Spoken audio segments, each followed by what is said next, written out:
O Evangelho no Lar é um momento em que nós recebemos o Cristo e a espiritualidade amorosa na nossa casa. É um momento de reflexão, é um momento de encontro conosco mesmos e, sobretudo, de encontro com o Evangelho do nosso Mestre Jesus. Orienta-se que seja feito o Evangelho num dia específico e data determinada para que a espiritualidade possa se organizar e se fazer presente. Nesta data, reunidos em família ou até mesmo sozinhos, numa esfera de amor e de tranquilidade, fazemos uma prece inicial pedindo o concurso amigo dos espíritos que nos acompanham para que seja recebida a melhor orientação no Evangelho do nosso Mestre Jesus.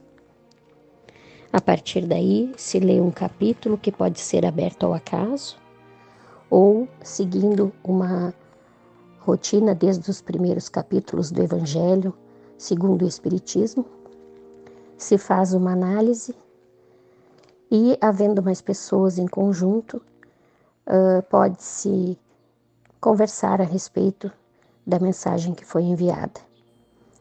Orientamos também que seja colocada água no momento, num copo ou numa garrafinha, para que seja fluidificada pela espiritualidade amorosa que acompanha e depois, ao final, seja feita uma prece de encerramento.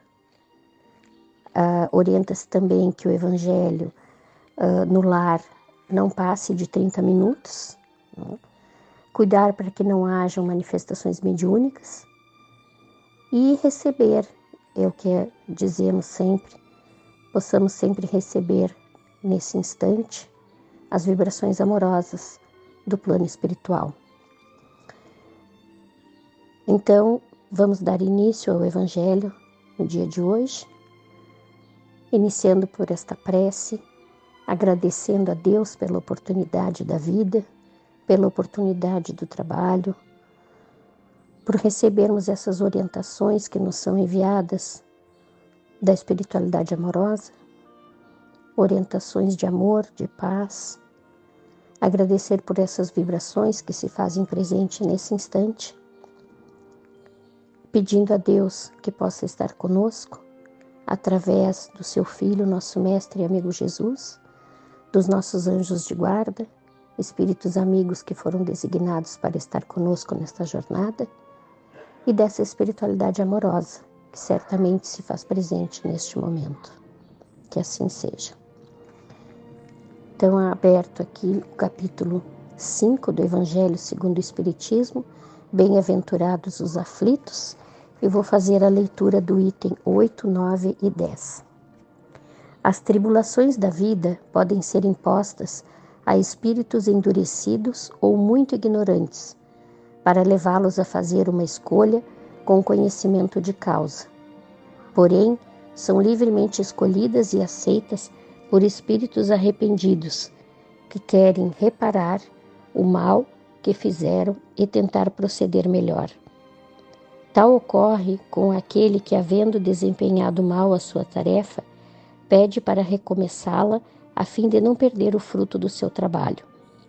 Essas tribulações, portanto, são ao mesmo tempo expiações do passado, que elas punem, e provas para o futuro, que elas preparam. Rendamos graças a Deus, que em sua bondade concede ao homem a faculdade da reparação e não o condena irrevogavelmente por uma primeira falta. Não se deve crer, no entanto, que todo sofrimento suportado neste mundo seja necessariamente indício de uma determinada falta. Muitas vezes são simples provas escolhidas pelo Espírito para concluir a sua depuração e acelerar o seu adiantamento. Assim, a expiação serve sempre de prova, mas nem sempre a prova é uma expiação. Contudo, provas e expiações são sempre sinais de relativa inferioridade, porque o que é perfeito não precisa ser provado. Um espírito pode, pois, ter adquirido certo grau de elevação, mas desejando adiantar-se mais, solicita uma missão, uma tarefa a executar, pela qual será tanto mais recompensado se sair vitorioso, quanto mais penosa haja sido a luta. Tais são especialmente essas pessoas de instintos naturalmente bons, de alma elevada, de nobres sentimentos inatos, que parecem nada haver trazido de mal das existências anteriores e que sofrem com resignação cristã as maiores dores, somente pedindo a Deus para suportá-las sem murmurar. Pode-se, ao contrário, considerar como expiações as aflições que provocam queixas e impelem o homem à revolta contra Deus. Sem dúvida, o sofrimento que não provoca queixumes pode ser uma expiação, mas é indício de que foi escolhido voluntariamente e não imposta, e constitui prova de forte resolução, o que é sinal de progresso. Os espíritos não podem aspirar à completa felicidade enquanto não se tenham tornado puros. Qualquer mácula lhes interdita a entrada dos mundos felizes. São como os passageiros de um navio atingido pela peste, aos quais se impede a entrada em uma cidade até que se hajam expurgado. É nas diversas existências corpóreas que os espíritos se despojam pouco a pouco de suas imperfeições. As provas da vida, quando bem suportadas, os fazem adiantar-se. Como expiações, elas apagam as faltas e purificam. São o remédio que limpa as chagas e cura o doente. Quanto mais grave é o mal, tanto mais enérgico deve ser o remédio. Aquele, pois, que sofre muito, deve reconhecer que muito tinha a expiar e alegrar-se à ideia de ser logo curado. Depende dele, pela resignação, tornar proveitoso o seu sofrimento e não lhe estragar o fruto com as suas impaciências, pois, do contrário, terá de recomeçar. Então, este capítulo 5 nos traz bem-aventurados os aflitos, a causa das nossas aflições, né? A causa das nossas dificuldades. Muitas vezes nós não temos noção, pela nossa existência atual, do que estamos passando por dificuldades, doenças, tragédias.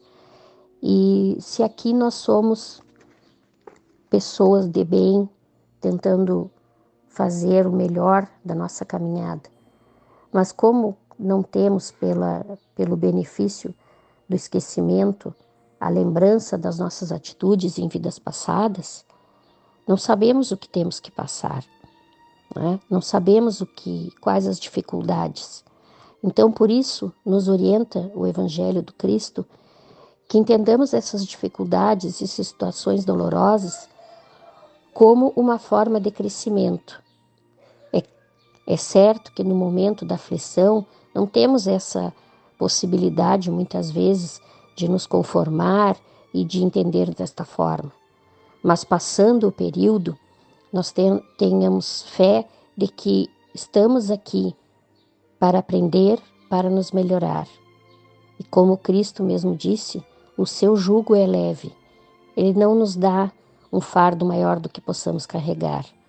Lembrarmos sempre que todas as situações aqui vividas nos trazem um ensinamento de amor e de crescimento, por mais que no momento não tenhamos a condição de entender desta forma.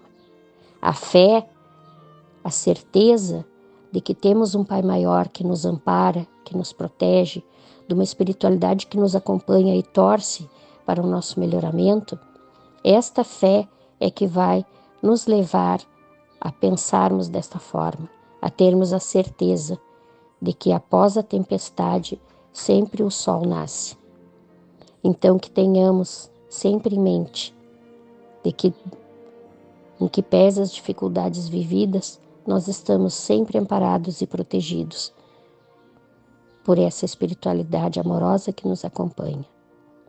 Possamos levar do Evangelho de hoje este ensinamento para os nossos dias, agradecendo a Deus por esta oportunidade, pela oportunidade da vida, pela oportunidade que temos de refazer os nossos passos de forma diferente, a termos uma vida, a nossa vida verdadeira, a vida eterna, espíritos eternos que somos, de uma forma melhor. Aqui o que plantamos, colhemos. Então que possamos plantar amor, fé, esperança e caridade junto àqueles que amamos.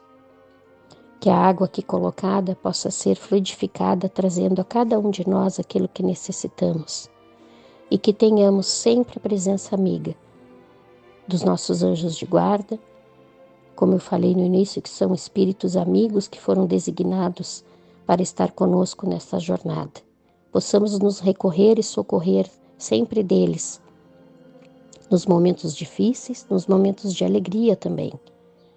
Que essas vibrações amorosas possam se espalhar a todos os nossos familiares, a esta cidade, a este país, a todo este mundo que sofre por guerras, por tristezas, por devastações. Possam todos receber nesse instante o amparo que tanto necessitam. E que Deus permaneça em nossos corações, nas nossas atitudes, hoje e sempre. Que assim seja.